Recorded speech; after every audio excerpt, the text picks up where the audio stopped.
Some of the other Right. prisons don't look the same, and the one thing I learned the most from working in the prison is how to talk to people, which helped me tremendously on the street.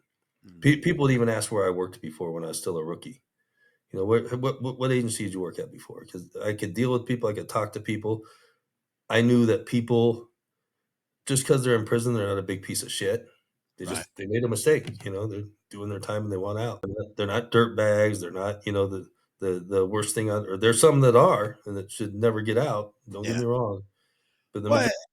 and you and I have talked too. I told you, a story that I experienced where I was looking at some serious time, and it really opened my eyes to the fact that we were actually, and I remember one night very vividly, we were coming home from my wife's parents, and we were riding back, and we passed a prison in Bennettsville area in South Carolina.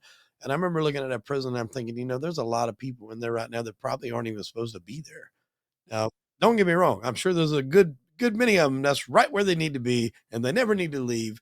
And that is where they need to be. They need to be separated from society. But it can be, either one mistake or in some cases wrongfully convicted, and they didn't have the financial means to get a good attorney, and they had to take a plea deal. And then before you know it, when you get in there, you get caught up in something else, and then your time starts to snowball.